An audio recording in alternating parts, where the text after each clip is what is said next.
Hi all. I have something that I want to talk about. Me and my husband, since I decided to do this video series, me and my husband went to the library last night to see just what kind of information is available out there to Wiccans or pagans or witches or whatever you want to call yourself. And I was a little bit disturbed by what I found and by what was available there. The only place that I could find anything, even after asking, was in the section where, in the religion section, next to books on Christianity, Buddhism, Islam, all of those other religions. I found two books that had anything to do with Wicca on them, and I'm really upset about the books that I found because they're very deceiving by the title of the books. Um, One of them is called "What's the Deal with Wicca?" and it's written by, I have to get my glasses here. Hold on, sorry, age. It's written by a Steve Russo, and it's basically bashing the fact that Wicca really has nothing to offer for anybody and that you're just unsatisfied with the rules and the dogma of Christianity. Well, hello. Um, it's got a lot. It's really not a good book, in my opinion, for a teenager who's trying to find their path and they pick this up and instantly they're converted back. And I'm not saying that's a bad thing. Maybe, if I feel if they're being converted back, that's probably the path that they need to be on. It's just the simple fact that they make the books look like a lot of our books, a lot of us pagan or witches, a lot of our books, and they make it look glamorous. Another book that I found was called Wicca's Charm, and see it kind of looks it would look like one of our other books that you know that's actually about paganism. And this one's written by Catherine Edwards Sanders, and on the front of the book it says understanding the spiritual hunger behind the rise of modern witchcraft and pagan spirituality. And on the back it's got this little thing that says what is behind the Wiccan mysteries. But it's also just a little bit on it. It says, it talks about how the stereotypical Wiccan views that she set out to understand why Wicca and other forms of pagan spirituality were rapidly affecting their followers. What do seekers find the Wiccan worldview and its concerns for the earth so compelling? Are they right in saying that the church doesn't get it? Well, it goes on. I haven't read this one yet, and I probably won't read this one because I was really upset with the fact of the first one that I started reading, the What's the Deal with Wicca?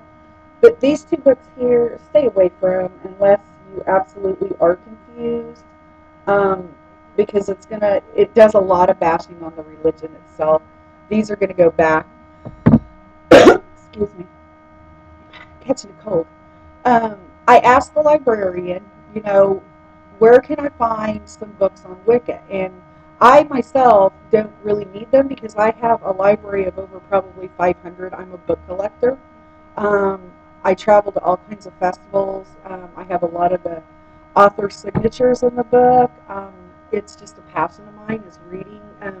I don't really apply any of the things into my religion, into my magic. I basically work by what my family's taught me. But they're good to have. If somebody comes up to you and says, "Hey, I need," and I'm one of these. I'll loan my books out. I've only, over the past 20 years, I've had one book that hasn't come back, and it's a book that's very replaceable. Um, which didn't bother me, because I figured, hey, magical things have a way of finding where they belong, and it obviously belong there and not here. So, I was a little upset, but it's replaceable. It's an inanimate object, it's replaceable.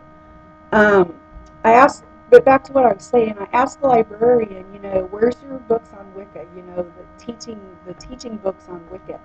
And she looked stumped. And I was like, well, if I was to come down here and I wanted to check a book out, on spells, where would I find it? She had no clue even where to look. That upset me. Um, we live in a really small town in Kansas, um, between Kansas City and Lawrence. Um, they're basically Christian and Catholic based. They monitor everything that goes in and out of the library. She said that they can order the books in if I knew the name of the book. Well, what if I was, a new follower and had no clue what the name of the book was that I was looking for, what it even was that I was looking for? She told me that the couple books that they did have in, that people had not brought them back. That upsets me too, because of the simple fact that there's a lot of other seekers out there that need that information, and by them keeping the library books, they're not exposed to it. They're exposed to these type of books, which I personally, as an elder in the religion, don't want my people that are talking to me about it to be exposed to those kind of books. Um, Sorry, it's just a rant. I was just kind of a little upset about all of it, because I know there's a lot of teenagers out there, and I don't converse with teenagers about my religion. It's against the law. Um, you can't expose another person's child to your beliefs. Um, but a lot of, I've got a grandson that's 13 and a granddaughter that's almost 16, and a lot of their friends think that what they practice, and when they go to their mom's house and they see her wonderful altar that she's got set up, um, they're fascinated by it. And I think a lot of the times, teenagers come to the religion because they don't feel like they fit in anywhere, and they're tired of the brainwashing from their parents, and it's not a reason to come to the religion or to be interested in the religion. But I think that everybody should have the right to go to the library and read what they want to read. That's basically what I'm saying. I know this is a scatter. Like I said, I'm new to videos. I'm not very good with the camera because I'm very camera shy. But I'm giving it a shot. I can't figure out how to get my voice and the video to match up when I download it. So if anybody has any suggestions, can you please message me or post a comment or something? I have a laptop and I'm using the Cyberlink UCam till I get my flip, which I had to say I have to save up for the flip, but I am going to get one. It's probably going to take me a couple weeks to do that, but hopefully that'll help. Um, but yeah, back to the library situation. People, if you're going to check library books out, take them back, because a lot of, like I said, that's the only way that a lot of people are exposed to this knowledge and this information that they are seeking. Um, I think that's going to be it for this video. I have a couple stacks of videos that I'm going to show you the books and talk about some of my favorite authors. There's a lot of pagan authors out there, a lot of Wiccan authors, a lot of holistic authors out there, and I do have a few of my own favorites. Some of them I'm not too fond of. I've met several of them at festivals. Traveled all over to the festivals.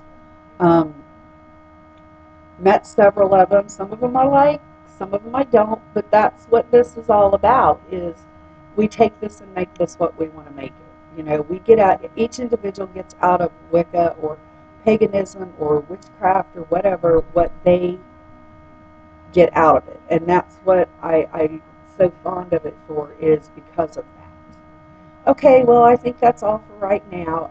Sorry if I look like crap. I'm getting a cold, and I didn't sleep last night because I was stuffed up all night, and my dog kept me up. And um, but yeah, I'll get those couple. I don't know how many videos it's going to take. I'll probably break it up into 3 or 4, like one on because I'm an adept herbalist. I'm working on becoming a licensed aromatherapist, and I have several books on that I want to show you. Got a few books on some of my favorite authors that I want to show you. Wonderful, wonderful people. Love their ideas. Love their views. Um, but that's about it for this video. Okay, have a blessed day, and I'll see you later. Bye.